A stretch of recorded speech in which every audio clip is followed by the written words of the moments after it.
Hello friends, welcome to a brand new episode of box office memories. ഇന്ന് നമ്മൾ discuss ചെയ്യുന്നത് 2000 മുതൽ 2009 വരെയുള്ള 10 വർഷങ്ങളിൽ ഓരോ വർഷത്തെയും ഏറ്റവും വലിയ വിജയം നേടിയ മലയാള ചിത്രങ്ങളെക്കുറിച്ചുള്ള വിശകലനങ്ങളാണ്. സൂപ്പർ താരങ്ങളായ മമ്മൂട്ടിയും മോഹൻലാലും തിളങ്ങി നിന്ന ഈ കാലയളവിൽ ദിലീപും തൻ്റെ വരവറിയിച്ചു എന്നുള്ളതാണ് 2000 മുതൽ 2009 വരെയുള്ള വർഷങ്ങളിലെ ഏറ്റവും വലിയ പ്രത്യേകത. ഇനി ഏതൊക്കെയാണ് ഈ ഓരോ വർഷങ്ങളിലെയും ഏറ്റവും വലിയ വിജയ ചിത്രങ്ങൾ എന്ന് നോക്കാം. 2000 വർഷത്തിലെ ഏറ്റവും വലിയ വിജയ ചിത്രമായിരുന്നു മോഹൻലാൽ നായകനായി എത്തിയ നരസിംഹം. ഷാജി കൈലാസിന്റെ സംവിധാനത്തിൽ ജനുവരി 26 റിപ്പബ്ലിക് ദിനത്തിൽ കേരളത്തിലെ തിയേറ്ററുകളിലെത്തിയ നരസിംഹം റിലീസ് ചെയ്ത 32 കേന്ദ്രങ്ങളിലും അഭൂതപൂർവമായ ഇനീഷ്യൽ കളക്ഷനിൽ തുടങ്ങിയ ഈ ചിത്രം പിന്നീട് അങ്ങോട്ട് കളക്ഷനിൽ മുൻകാല റെക്കോർഡുകളൊക്കെ തകർക്കുന്ന കാഴ്ചയാണ് 2000-ലെ പുതുവർഷത്തിൽ കാണാൻ കഴിഞ്ഞത്. ആശീർവാദ് സിനിമാസിന്റെ ബാനറിൽ ആന്റണി പെരുമ്പാവൂർ നിർമ്മിച്ച് രഞ്ജിത്ത് തിരക്കഥ സംഭാഷണം എഴുതിയ നരസിംഹം എല്ലാ അർത്ഥത്തിലും ഒരു കംപ്ലീറ്റ് ആക്ഷൻ ഫാമിലി എന്റർടൈനർ ചിത്രമായിരുന്നു. മോഹൻലാൽ ഇന്ദുചൂടൻ എന്ന എവർഗ്രീൻ ഐക്കോണിക് കഥാപാത്രത്തെ അവതരിപ്പിച്ച നരസിംഹത്തിൽ മെഗാസ്റ്റാർ മമ്മൂട്ടിയുടെ നന്ദഗോപാൽ മാരാർ എന്ന എക്സ്റ്റൻഡഡ് കാമിയോ വേഷവും ഏറെ ശ്രദ്ധിക്കപ്പെട്ടു. മലയാള സിനിമ നരസിംഹത്തിന് മുൻപും ശേഷവും എന്ന നറേറ്റീവ് സൃഷ്ടിച്ച ഈ ചിത്രത്തിന്റെ വിജയം മോഹൻലാലിന് കൊടുത്ത ലാർജർ ദാൻ ലൈഫ് ഇമേജ് വളരെ വലുതായിരുന്നു. അതേവരെയുള്ള മലയാള സിനിമാ ചരിത്രത്തിലെ ഏറ്റവും വലിയ പണവാരി ചിത്രമായ നരസിംഹത്തിൽ തിലകൻ, NF വർഗീസ്, നരേന്ദ്രപ്രസാദ്, വിജയകുമാർ, ജഗതി, സായി കുമാർ തുടങ്ങി വമ്പൻ താരനിര തന്നെ ഉണ്ടായിരുന്നു. ഐശ്വര്യ നായികയായി എത്തിയ ഈ ചിത്രത്തിൽ കനക, ഭാരതി വിഷ്ണുവർദ്ധൻ എന്നിവരും ശ്രദ്ധേയമായ വേഷത്തിൽ എത്തിയിരുന്നു. MG രാധാകൃഷ്ണനായിരുന്നു ഈ ചിത്രത്തിന്റെ സംഗീത സംവിധാനം നിർവഹിച്ചത്. 2000-ൽ തന്നെ പുറത്തിറങ്ങിയ മൾട്ടി സ്റ്റാർ ചിത്രമായ തെങ്കാശിപട്ടണവും വൻ വിജയം നേടിയെങ്കിലും നരസിംഹത്തിന്റെ ഓവറോൾ കളക്ഷൻ നോക്കിയാൽ തെങ്കാശിപട്ടണത്തെക്കാൾ വൻ വിജയം നേടിയത് നരസിംഹമായിരുന്നു. 2001-ലെ ഏറ്റവും വലിയ വിജയ ചിത്രമാണ് ദിലീപ് നായകനായി എത്തിയ ഈ പറക്കും തളിക. 2001-ൽ ഏറ്റവും കൂടുതൽ കളക്ഷൻ നേടിയ ചിത്രം മോഹൻലാലിന്റെ രാവണപ്രഭു ആയിരുന്നെങ്കിലും റിട്ടേൺ ഓൺ ഇൻവെസ്റ്റ്മെന്റ് നോക്കുകയാണെങ്കിൽ ഈ പറക്കം തളികയാണ് ഏറ്റവും വലിയ വിജയം നേടിയ ചിത്രം. കലാസംഘത്തിന്റെ ബാനറിൽ MM ഹംസ് നിർമ്മിച്ച് താഹ സംവിധാനം ചെയ്ത ഈ മുഴുനീള കോമഡി ചിത്രം യാതൊരുവിധ മുൻവിധികളുമില്ലാതെ ജൂലൈ 4 തിയേറ്ററുകളിലെത്തി പ്രേക്ഷകരുടെ ഗംഭീര പിന്തുണയിൽ ബ്ലോക്ക് ബസ്റ്റർ സ്റ്റാറ്റസ് ആവുന്ന കാഴ്ചയായിരുന്നു 2001 ജൂലൈയിൽ നമ്മൾക്ക് കാണാൻ കഴിഞ്ഞത്. നിത്യദാസ് ആദ്യമായി മലയാള സിനിമയിൽ അരങ്ങേറ്റം കുറിച്ച ഈ ലോ ബഡ്ജറ്റ് ചിത്രം അതുകൊണ്ട് തന്നെ 2001-ലെ തന്നെ ഏറ്റവും കൂടുതൽ ലാഭം നേടിയ ചിത്രം കൂടിയായിരുന്നു. ദിലീപിന്റെ താരമൂല്യം കുത്തനെ ഉയർത്തിയ ഈ പറക്കും തളിക നടന്റെ സോളോ ഹീറോ ആയിട്ടുള്ള ഏറ്റവും വലിയ വിജയം കൂടിയായിരുന്നു. അപ്രതീക്ഷിത വിജയം കൈവരിച്ച ഈ ചിത്രത്തിന്റെ രചന നിർവഹിച്ചത് VR ഗോപാലകൃഷ്ണനാണ്. A ക്ലാസ് സെന്ററുകളെ കൂടാതെ BC സെന്ററുകളിലും വൻ വിജയം നേടാൻ കഴിഞ്ഞത് പറക്കും തളികക്ക് വമ്പൻ നേട്ടമായി. ദിലീപ്, നിത്യദാസ് എന്നിവരെ കൂടാതെ ഹരിശ്രീ അശോകൻ, കൊച്ചിൻ ഹനീഫ, സലീം കുമാർ, ഒടുവിലുണ്ണികൃഷ്ണൻ, ബാബു നമ്പൂതിരി, തമിഴ് നടൻ P വാസു എന്നിവരും മുഖ്യ വേഷത്തിലെത്തിയ ഈ ചിത്രത്തിന്റെ സംഗീത സംവിധാനം ഔസേപ്പച്ചനായിരുന്നു നിർവഹിച്ചിരുന്നത്. 2002-ലെ ഏറ്റവും വലിയ വിജയ ചിത്രമായിരുന്നു ദിലീപ് നായകനായി എത്തിയ മീശ മാധവൻ. ദിലീപ് തൻ്റെ താരസിംഹാസനം അരക്കെട്ടുറപ്പിച്ച ചിത്രമായിരുന്നു മീശ മാധവൻ. തൻ്റെ കരിയറിലെ തന്നെ അതുവരെയുള്ള ഏറ്റവും വലിയ വിജയ ചിത്രമായി മാറിയ ഈ ചിത്രം 2002 ജൂലൈ 4 തിയേറ്ററുകളിലെത്തിയിരുന്നത്. ലാൽ ജോസ് സംവിധാനം ചെയ്ത ഈ കോമഡി ഫാമിലി എന്റർടൈനർ റിലീസ് ചെയ്ത എല്ലാ കേന്ദ്രങ്ങളിലും മികച്ച പ്രതികരണവുമായി ഗംഭീര വിജയമായിരുന്നു അക്കാലത്ത് നേടിയത്. കാവ്യ മാധവൻ നായികയായി എത്തിയ ഈ ചിത്രത്തിൽ ജഗതി ശ്രീകുമാർ, ഇന്ദ്രജിത്ത്, ഹരിശ്രീ അശോകൻ, ജ്യോതിർമയി, സലീം കുമാർ തുടങ്ങി നിരവധി താരങ്ങൾ അണിനിരന്നിരുന്നു. രഞ്ജൻ പ്രമോദ് തിരക്കഥാ സംഭാഷണം ഒരുക്കിയ ഈ ചിത്രം ABC സെന്ററുകൾ എന്ന വ്യത്യാസമില്ലാതെ മൗത്ത് പബ്ലിസിറ്റിയിലൂടെ വമ്പൻ കളക്ഷൻ സ്വന്തമാക്കി അഭൂതപൂർവമായ വിജയമായിരുന്നു അക്കാലത്ത് നേടിയെടുത്തത്. പ്രമുഖ സെന്ററുകളിൽ 150-ാം ദിവസത്തിനോടടുത്ത് പ്രദർശിപ്പിച്ച ഈ ചിത്രം വിദ്യാസാഗറിന്റെ സംഗീത സംവിധാനത്തിൽ ഒരുങ്ങിയ അതിമനോഹരമായ ഗാനങ്ങൾ കൊണ്ടും ഏറെ ശ്രദ്ധ നേടി. 2003-ലെ ഏറ്റവും വലിയ വിജയ ചിത്രമായിരുന്നു മോഹൻലാൽ നായകനായി എത്തിയ ബാലേട്ടൻ. ഓണത്തിനോടനുബന്ധിച്ച് ഓഗസ്റ്റ് 29 തിയേറ്ററുകളിലെത്തിയ ഈ ചിത്രം VM വിനു ആയിരുന്നു സംവിധാനം ചെയ്തിരുന്നത്. സുനിത പ്രൊഡക്ഷൻസിന്റെ ബാനറിൽ M മണി നിർമ്മിച്ച് TA ഷാഹിദ് തിരക്കഥാ സംഭാഷണം ഒരുക്കിയ ഈ ചിത്രം കുടുംബ ബന്ധങ്ങൾക്ക് ഏറെ പ്രാധാന്യം നൽകിയെടുത്ത ചിത്രമായിരുന്നു. മോഹൻലാലിന്റെ അതിഗംഭീരമായ അഭിനയവും മികച്ച ചിത്രമെന്ന അഭിപ്രായവും കാരണം ബോക്സ് ഓഫീസിൽ വൻ വിജയമാണ് ബാലേട്ടൻ അക്കാലത്ത് നേടിയെടുത്തത്. ഓണം സീസന്റെ അഡ്വാൻറ്റേജും ചിത്രത്തിന്റെ മികച്ച വിജയത്തിന് നിർണായക പങ്കുവഹിച്ചു. ദേവയാനി മോഹൻലാലിന്റെ നായികയായി എത്തിയ ഈ ചിത്രത്തിൽ നെടുമുടി വേണു, ജഗതി ശ്രീകുമാർ, ഇന്നസെന്റ്, നിത്യാദാസ്, ഹരിശ്രീ അശോകൻ, റിയാസ് ഖാൻ, സുധീഷ് തുടങ്ങി നിരവധി താരങ്ങൾ അണിനിരന്നിരുന്നു. പ്രമുഖ കേന്ദ്രങ്ങളിൽ 150 ദിവസത്തിനോടടുത്ത് പ്രദർശിപ്പിച്ച ബാലേട്ടൻ ബ്ലോക്ക് ബസ്റ്റർ സ്റ്റാറ്റസാണ് അക്കാലത്ത് നേടിയെടുത്തത്. 2001 ഇറങ്ങിയ രാവണപ്രഭു എന്ന ചിത്രത്തിന് ശേഷം വൻ വിജയങ്ങളൊന്നും കരസ്ഥമാക്കാതിരുന്ന മോഹൻലാലിന് ബാലേട്ടന്റെ അപ്രതീക്ഷിതമായ മികച്ച വിജയം കരിയറിൽ ഏറെ മാറ്റുകൂട്ടി. M ജയചന്ദ്രൻ സംഗീത സംവിധാനം നിർവഹിച്ച മികച്ച ഗാനങ്ങളും ചിത്രത്തിന്റെ വിജയത്തിന് നിർണായകമായ പങ്കുവഹിച്ചു. 2004 ഏറ്റവും വലിയ വിജയ ചിത്രമായിരുന്നു മമ്മൂട്ടി നായകനായി എത്തിയ സേതുരാമയ്യർ CBI സീരീസിലെ 3ാം ഭാഗമായി പുറത്തിറങ്ങിയ ഈ ചിത്രം അതിഗംഭീരമായ കളക്ഷനിൽ പമ്പൻ വിജയമാണ് അക്കാലത്ത് കൈവരിച്ചത്. കുറ്റാന്വേഷണത്തിന്റെ അവസാന വാക്കായ സേതുരാമയ്യറായി മമ്മൂട്ടി അരങ്ങ് തകർത്ത ഈ ചിത്രം സസ്പെൻസ് ത്രില്ലർ കാറ്റഗറിയിലുള്ള ചിത്രങ്ങൾ ഇഷ്ടപ്പെടുന്ന പ്രേക്ഷകർക്ക് മികച്ച ദൃശ്യവിരുദ്ധൊരുക്കി മൗത്ത് പബ്ലിസിറ്റിയിലൂടെ അതിഗംഭീരമായ വിജയമാണ് 2004 നേടിയെടുത്തത്. ജനുവരി 23 തിയേറ്ററുകളിലെത്തിയ ഈ CBI പാർട്ട് 3 ചിത്രത്തിന്റെ സംവിധാനം K മധു ആയിരുന്നു നിർവഹിച്ചത്. കൃഷ്ണകുബ്ര നിർമ്മിച്ച ഈ ചിത്രത്തിന്റെ തിരക്കഥാ സംഭാഷണം SN സ്വാമിയുടേതായിരുന്നു.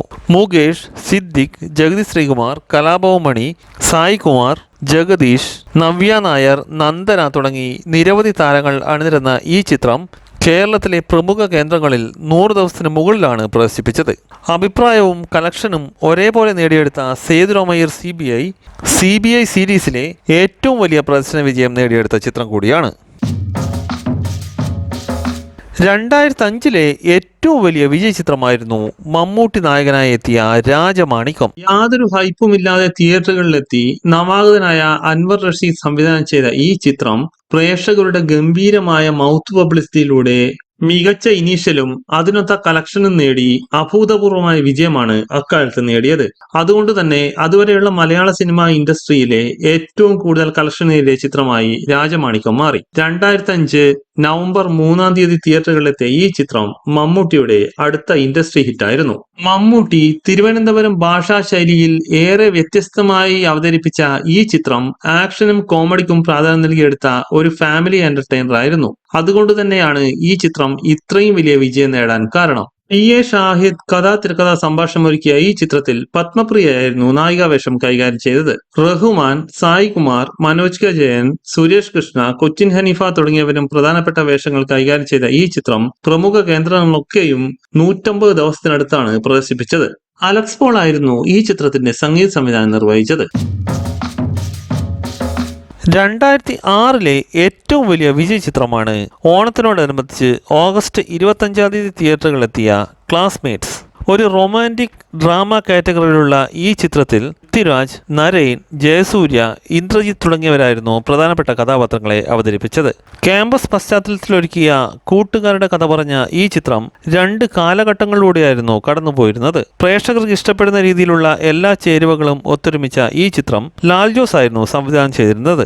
മൗത്ത് പബ്ലിസിറ്റിയുടെ പിൻബലത്തിൽ റിലീസ് ചെയ്ത എല്ലാ കേന്ദ്രങ്ങളിലും വമ്പൻ പ്രതികരണവുമായി തിയേറ്ററുകളിലെത്തിയ ഈ ചിത്രം പൃഥ്വിരാജിന്റെ അതുവരെയുള്ള കരിയറിലെ ഏറ്റവും വലിയ വിജയ ചിത്രം കൂടിയായിരുന്നു. കാവ്യ മാധവൻ നായികയായി എത്തിയ ഈ ചിത്രത്തിൽ രാധിക, ബാലചന്ദ്ര മേനോൻ, ജഗതി ശ്രീകുമാർ, സുരാജ് വെഞ്ഞാറമ്മൂട് തുടങ്ങിയവരായിരുന്നു മറ്റു പ്രധാനപ്പെട്ട കഥാപാത്രങ്ങളെ അവതരിപ്പിച്ചത്. പ്രമുഖ കേന്ദ്രങ്ങളിൽ 150 ദിവസത്തിനോടടുത്ത് പ്രദർശിപ്പിച്ച ഈ ചിത്രം 2006 ഇറങ്ങിയ മറ്റെല്ലാ ചിത്രങ്ങളെയും പിന്തള്ളിയാണ് വമ്പൻ വിജയം കരസ്ഥമാക്കിയത്. ഓണം സീസന്റെ അഡ്വാൻറ്റേജും ചിത്രത്തിന്റെ വിജയത്തിന് നിർണായകമായി പങ്കുവഹിച്ച ഈ ചിത്രത്തിൽ അലക്സ് പോൾ സംഗീത സംവിധാനം നിർവഹിച്ച ഒട്ടുമിക്ക ഗാനങ്ങളും അക്കാലത്ത് സൂപ്പർ ഹിറ്റായിരുന്നു. 2007 ഏറ്റവും വലിയ വിജയ ചിത്രമായിരുന്നു മമ്മൂട്ടി നായകനായി എത്തിയ മായാവി. ഫെബ്രുവരി 3-ാം തീയതി തിയേറ്ററുകളിലെത്തിയ ഈ കോമഡി ഫാമിലി എന്റർടൈനറിൽ മമ്മൂട്ടി മഹി എന്ന കഥാപാത്രമായി അരങ്ങ് തകർക്കുകയായിരുന്നു. ഷാഫിയുടെ സംവിധാനത്തിൽ റാഫി മെക്കാട്ടിന്റെ രചനയിൽ പുറത്തിറങ്ങിയ ഈ ചിത്രം മികച്ച കോമഡി രംഗങ്ങൾ കൊണ്ട് സമ്പന്നമായിരുന്നു. പ്രേക്ഷകർക്ക് ഇഷ്ടപ്പെടുന്ന എല്ലാ ചേരുവകളും ഒരേപോലെ ഒത്തൊരുമിച്ച ഈ ചിത്രത്തിൽ ഗോപികയായിരുന്നു മമ്മൂട്ടിയുടെ നായിക. മൗത്ത് പബ്ലിസിറ്റിയിലൂടെ പ്രമുഖ കേന്ദ്രങ്ങളിൽ 100 ദിവസത്തിന് മുകളിൽ പ്രദർശിപ്പിച്ച ഈ ചിത്രത്തിൽ മനോജ് കെ ജയൻ, സായി കുമാർ, വിജയരാഘവൻ, സലീം കുമാർ, സുരാജ് വെഞ്ഞാർമൂട് തുടങ്ങി നിരവധി താരങ്ങൾ അണിനിരന്നിരുന്നു. വൈശാഖ മൂവീസ് നിർമ്മിച്ച മായാവി എറണാകുളത്ത് 150 ദിവസമായിരുന്നു പ്രദർശിപ്പിച്ചത്. അലക്സ് പോൾ ആയിരുന്നു ഈ ചിത്രത്തിന്റെ സംഗീത സംവിധാനം നിർവഹിച്ചത്. 2008-ലെ ഏറ്റവും വലിയ വിജയ ചിത്രമായിരുന്നു ജോഷി സംവിധാനം ചെയ്ത മൾട്ടി സ്റ്റാർ ചിത്രം 2020. നവംബർ 5-ന് തിയേറ്ററുകളിലെത്തിയ ഈ ചിത്രത്തിൽ മമ്മൂട്ടി, മോഹൻലാൽ, സുരേഷ് ഗോപി, ജയറാം, ദിലീപ് തുടങ്ങി മലയാളത്തിലെ ഒട്ടുമിക്ക നടീനടന്മാരെയും അണിനിരത്തിയൊരുക്കിയ ചിത്രമായിരുന്നു. ഉദയകൃഷ്ണ, CBK തോമസ് രചന നിർവഹിച്ച ഈ ചിത്രം കെട്ടുറപ്പുള്ള തിരക്കഥയുടെ പിൻബലത്തിലും എല്ലാവിധ പ്രേക്ഷകരുടെയും മികച്ച പിന്തുണയിൽ വമ്പൻ വിജയമാണ് 2008-ൽ കരസ്ഥമാക്കിയത്. ഗ്രാൻഡ് പ്രൊഡക്ഷൻസിന്റെ ബാനറിൽ ദിലീപ് നിർമ്മിച്ച ഈ ചിത്രം താരസംഘടനയായ അമ്മയുടെ വികസന പ്രവർത്തനങ്ങൾക്ക് വേണ്ടിയുള്ള ധനസമാഹരണ ഉദ്ദേശത്തോടെയായിരുന്നു നിർമ്മിച്ചിരുന്നത്. റിലീസ് ചെയ്ത എല്ലാ കേന്ദ്രങ്ങളിലും അതുവരെയുള്ള കളക്ഷൻ റെക്കോർഡുകൾ തിരുത്തിക്കുറിച്ച ഈ ചിത്രം അതുകൊണ്ട് തന്നെ ഇൻഡസ്ട്രി ഹിറ്റായി മാറിയ ചിത്രം കൂടിയായിരുന്നു. മുൻനിര താരങ്ങളെ കൂടാതെ മുകേഷ്, മനോജ് കെ ജയൻ, ശ്രീനിവാസൻ, ബാബു ആന്റണി, ജഗതി ശ്രീകുമാർ, കാവ്യ മാധവൻ, ഭാവന, കാർത്തിക, രാധിക, ഇന്നസെന്റ്, ലാലു അലക്സ് തുടങ്ങി നിരവധി താരങ്ങൾ അണിനിരന്നിരുന്നു. കുഞ്ചാക്കോ ബോബനും പൃഥ്വിരാജും നയൻതാരയും ജയസൂര്യയും ഒരു ഗാനരംഗത്ത് മാത്രം പ്രത്യക്ഷപ്പെട്ട ഈ ചിത്രം പ്രമുഖ കേന്ദ്രങ്ങളിൽ 100 ദിവസത്തിന് മുകളിലാണ് പ്രദർശിപ്പിച്ചത്. സുരേഷ് പീറ്റേഴ്സും ബേണി ഇഗ്നേഷ്യസുമായിരുന്നു ഈ ചിത്രത്തിന്റെ സംഗീത സംവിധാനം നിർവഹിച്ചത്. ആക്ഷൻ ത്രില്ലർ കാറ്റഗറിയിൽപ്പെടുത്താവുന്ന ഈ ചിത്രം മൾട്ടി സ്റ്റാർ ചിത്രങ്ങളുടെ ഇടയിൽ ഏറ്റവും വലിയ വിജയം നേടിയെടുത്ത ചിത്രം കൂടിയാണ്. 2009-ൽ ഏറ്റവും വലിയ വിജയം നേടിയ ചിത്രമായിരുന്നു മമ്മൂട്ടി നായകനായ കേരളവർമ്മ പഴശ്ശിരാജ. ഒക്ടോബർ 16-ന് തിയേറ്ററുകളിലെത്തിയ ഈ ക്ലാസിക് ചിത്രം ഹരിഹരനായിരുന്നു സംവിധാനം ചെയ്തിരുന്നത്. ഗോകുലം ഫിലിംസിന്റെ ബാനറിൽ ഗോകുലൻ ഗോപാലൻ നിർമ്മിച്ച ബിഗ് ബഡ്ജറ്റ് പീരിയഡ് ഡ്രാമ ചിത്രത്തിന് MT വാസുദേവൻ നായരായിരുന്നു രചന നിർവഹിച്ചത്. ബ്രിട്ടീഷുകാർക്കെതിരെ പോരാടിയ പഴശ്ശിരാജയുടെ കഥ പറഞ്ഞ ഈ ചിത്രത്തിൽ മമ്മൂട്ടി മികച്ച അഭിനയമായിരുന്നു കാഴ്ചവെച്ചിരുന്നത്. ശരത് കുമാർ, മനോജ് കെ ജയൻ, സുരേഷ് കൃഷ്ണ, കനിഹ, പത്മപ്രിയ, സുമൻ, ജഗതി ശ്രീകുമാർ, തിലകൻ തുടങ്ങി നിരവധി താരങ്ങൾ അണിനിരന്ന ഈ ചിത്രം മികച്ച ഹൈപ്പോടെയായിരുന്നു തിയേറ്ററുകളിലെത്തിയിരുന്നത്. ആ ഹൈപ്പിനൊത്ത മേന്മ നിലനിർത്താൻ കഴിഞ്ഞ പഴശ്ശിരാജ അതുകൊണ്ട് തന്നെ ഗംഭീര മൗത്ത് പബ്ലിസിറ്റിയിൽ വമ്പൻ കളക്ഷനിൽ മികച്ച വിജയമായിരുന്നു 2009-ൽ നേടിയെടുത്തത്. മലയാളത്തിൽ ആദ്യമായി 50 കോടി കളക്ട് ചെയ്ത ചിത്രം കൂടിയായിരുന്നു പഴശ്ശിരാജ. ഇളയരാജയായിരുന്നു ഈ ചിത്രത്തിന്റെ സംഗീത സംവിധാനം നിർവഹിച്ചത്. റിലീസ് ചെയ്ത എല്ലാ കേന്ദ്രങ്ങളിലും 50 ദിവസത്തിന് മുകളിൽ പ്രദർശിപ്പിച്ച ഈ ചിത്രം പ്രമുഖ കേന്ദ്രങ്ങളിൽ 150 ദിവസത്തിനോടടുത്താണ് പ്രദർശിപ്പിച്ചത്. മമ്മൂട്ടിയുടെ കരിയറിലെ തന്നെ മികച്ച അഭിനയ മുഹൂർത്തങ്ങൾ നിറഞ്ഞ പഴശ്ശിരാജ അതുകൊണ്ട് തന്നെ ക്ലാസിക് ചിത്രമായി ഇന്നും അറിയപ്പെടുന്നു. ആകെ സമ്മറി നോക്കുമ്പോൾ 2000 മുതൽ 2009 വരെയുള്ള ഏറ്റവും വലിയ വിജയ ചിത്രങ്ങൾ എടുത്തു നോക്കിയാൽ നരസിംഹത്തിലെ കാമിയോ ഉൾപ്പെടെ 5 ചിത്രങ്ങൾ മമ്മൂട്ടിയുടേതായി ഉണ്ട്. 3 ചിത്രങ്ങൾ മോഹൻലാലിന്റെയും 3 ചിത്രങ്ങൾ ദിലീപിന്റെയും ഇടം പിടിച്ചു. ഇതിൽ നരസിംഹവും രാജമാണിക്യവും 2020-യും ഇൻഡസ്ട്രി ഹിറ്റായി മാറിയപ്പോൾ ബാക്കി ചിത്രങ്ങൾ ബ്ലോക്ക് ബസ്റ്റർ സ്റ്റാറ്റസ് നേടിയെടുത്തു. ഇത്രയുമാണ് 2000 മുതൽ 2009 വരെയുള്ള വർഷങ്ങളിൽ ഏറ്റവും വലിയ വിജയം നേടിയ ചിത്രങ്ങളെ കുറിച്ചുള്ള വിശകലനങ്ങൾ. ഈ വീഡിയോ നിങ്ങൾക്ക് ഇഷ്ടമായത് കരുതുന്നു. വീഡിയോ ഇഷ്ടമായവർ ചാനൽ സബ്സ്ക്രൈബ് ചെയ്യുക.